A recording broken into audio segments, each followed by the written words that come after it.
was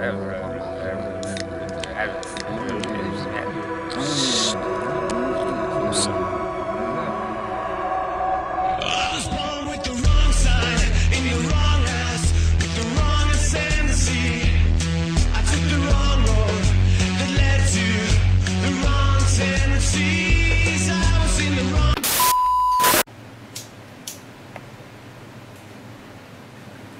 Welcome back to yet another edition of Cannabis in Canada with Jason Wilcox, coming to you from British Columbia, Canada. Yes, we're back. It's been 3 whole months of diluted sickness. Quite literally, I mean, you can water it down, but it don't get any sicker than what we were.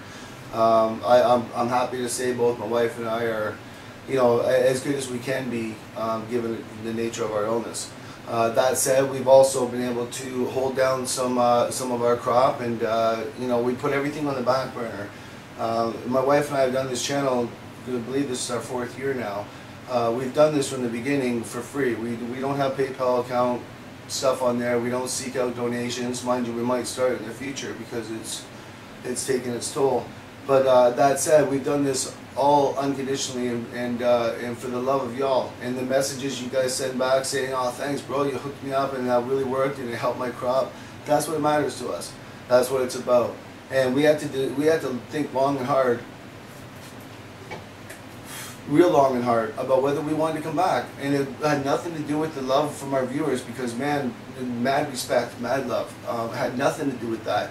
Had solely to do with, are we facing our maker at this point, and should we retire now, because we're already disabled. You know, at what point should we retire? 300 movies, maybe 900 movies, what should we retire at? And sometimes it feels like I've become repetitive.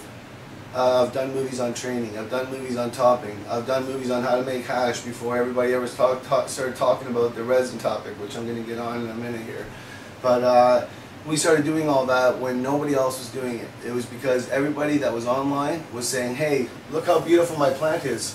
Look it, you could grow it like this too." We came along and said, "You know what? That ain't working. We're going to teach you how to make your plant look like that. And we're going to take it from A to Z." And we really hope that for those that appreciate our work, that hey, we were able to bring some help and maybe even plant a seed. That you know, you can unconditionally help somebody else one day to grow their medicine, because it shouldn't be a you know, lock and seal kind of trade, in my own opinion. Well, I mean, America's legalizing state after state after state. It's bound to be full legalization in a matter of time. Here we are in Canada now, backstroking a bit, but at the same time, statistics don't lie.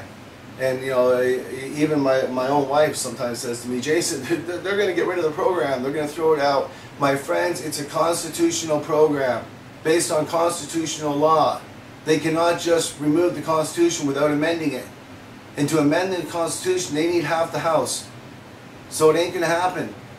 You know, so don't worry, my friends. The one thing that ain't going to go anywhere is your license. Now, how they allow us to grow our own medicine, being the personal production license and the authorization to produce, the personal production license and the designated production license, is the ones that they said since 2001 they're going to phase out. Okay, once they have a reasonable supply. Well, the reasonable supply went down the road with PPS. You know, they got ruled unconstitutional again. This program's been ruled unconstitutional 3 times. The only people left holding the bag are the disabled. You know, and when we're down and we're sick, my God, it's horrible. I had to go through my renewal, and I was sick last time, and it was just horrible. Thank God I'm back on my feet now, and I'm ready to start swinging again. But you know, no disabled person should have to go through that. And then Health Canada scoffs, "Oh well, we got an influx of people we never knew." Your own estimate said 1.5 million people in Canada are disabled and use friggin' medicinal marijuana. So if you knew there was 1.5 million people, how could you not then see the ensuing influx? You know, it's an embarrassment. It's a sham on the Canadian people.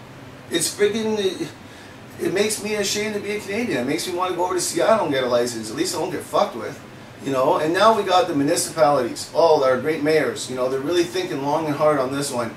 You know, they're going to be met with a host of human rights complaints and a host of constitutional law, because I'm sure that they cannot just walk in and say, "Oh, by the way, because you live in our town, you can't grow medicinal marijuana. We're not going to allow that based on bylaw."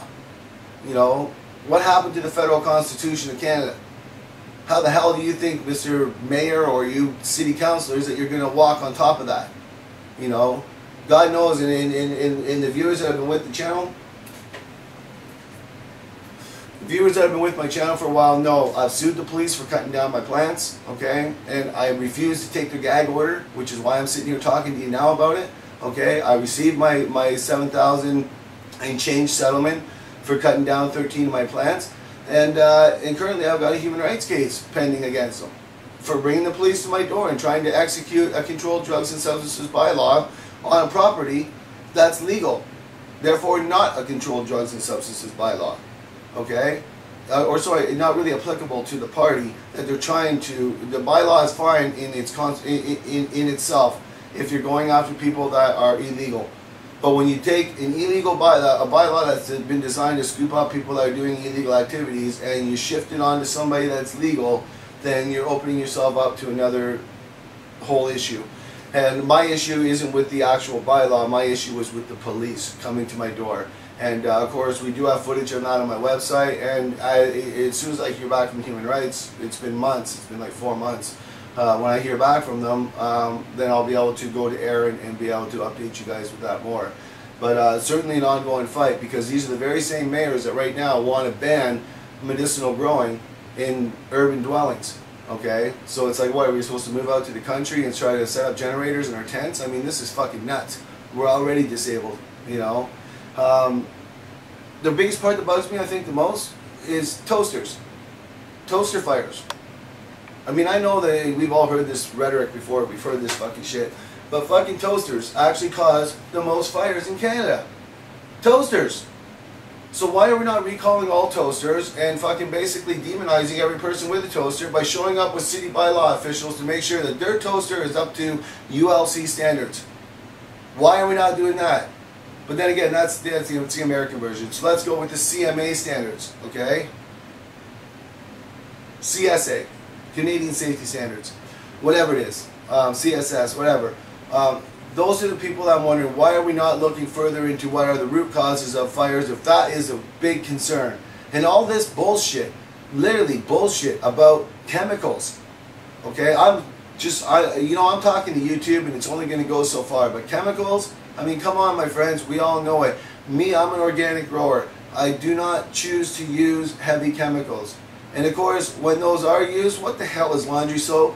What the hell is bleach under the counter? What's Pine Sol? I mean, give me a fucking break about chemicals. I mean, you guys are fucking hypocrites in your statements. You know, and it's freaking, what are we going to do now? Clean out all the houses of what they need to actually clean the house? You know, to avoid what you're saying is toxic fumes? That's my rant a little bit.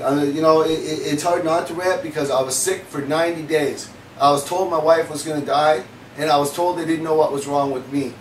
Okay, I was told my wife needed a new liver, or she was going to perish. What a fucking joke. That was backwards too. But we fought back. You know, we didn't go back loud and yelling like I am now. We came back and went methodically through it. We dropped off all the stressors that were around us. We answered a few people who we can online, and we kept fighting. Most importantly, my wife, who she actually, our most recent crop, she was able to put through. She helped me out with the crop, and she was able to friggin' do some phenomenal stuff. And you know, at one time she knew nothing about growing cannabis, and now she's able to grow her own medicine from A to Z. That makes me just proud. A proud man. You know, I'm proud of what I'm able to do. And you know, and we did this sick. You know, we got through these crops sick. And you know what's funny? And you motherfuckers are out there, and you know who you are, you screamy little bastards. You know who you are when you run away. Okay? You weren't here when we were sick. You were gone. Okay? But the minute when we're not sick and we got freaking medicine around, whoa, aren't you guys around like fucking flies on shit? Stay the fuck away. You know who you are. With that being said, not trying to sound like a big negative guy here. To the viewers that understand us, please understand where I'm coming from here. I love this channel more than anything. I wanted this channel to be a society. Okay, that's what this is here. This is a non-profit society and corporation for BC. However, I couldn't capitalize on it, and that was what. That's probably one of the things that hurt me the most. That being said, I mean, that was supposed to be a non-profit society that worked on collective peer action, collective peer empowerment, stuff to help one another to get through, you know, and to fight illness, and to fight those that want to oppress us, you know, with these Doctorian laws, as they seem to think that they can just throw us in jail for friggin' 6 months for having a joint, or whatever the hell is that this S10's proposing, or wherever that thing stands. I'm not sure. I need to get a hold of my friend Jacob about that one. So, you know, I look at what's going on, but at the same time, I got to count my blessings. 1, I'm healthy. 2, my wife's healthy. 3, my daughter's healthy. And, you know, I still got sponsorship with Green Planet Wholesale, and I'm very proud to say that. A great bunch of guys. I've been working with them for a little over a year and a half now, and I can't say enough about them. You know, this is some of their products here that I've used on my last crop, and I will be showing in some upcoming videos here some of the flowering plants instead of the veg plants. But this here is my primary base, which is my 433 Medi1 bloom, or Medi1. It can be used for actually veg and bloom, which is it's a one part for everything. And the only other thing that I used with this was Massive. Massive can literally be used by itself too. It has 400 ppm by itself, so it kind of is an additive to this. But you do need to be careful that you don't bring your ppms up too high. I use Massive during my watering time, and I used this during my feed time. And of course, Vermicrop, okay, Vermity was used all the time. Vermicrop makes Vermity, and you buy it like this, and you make your own cartridge, or you can buy it at your local gardening store, Pacific Northwest Garden Supply in Surrey actually has them, where you can buy them by the half-gallon already made mix for you. And like I said, I can't speak enough about the product. I've been using it for a couple of years now. My plants speak volumes for the product. You can see here you've got yourself an indica sativa and a pure indica. Well, not pure indica, but a close one. And you can see it's just got good girth, good strength.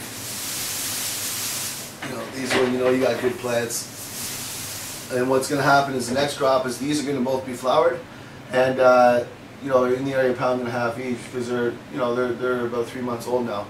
But yeah, we're going to get into that, and I'm sorry that I go on that rant, but you know what? I keep it real. From day one with this station, I've kept it real. If you go to my first movie, what was I doing? Screaming and ranting and raving about Bill C-26 and how we'd have to build more prisons and hire more guards.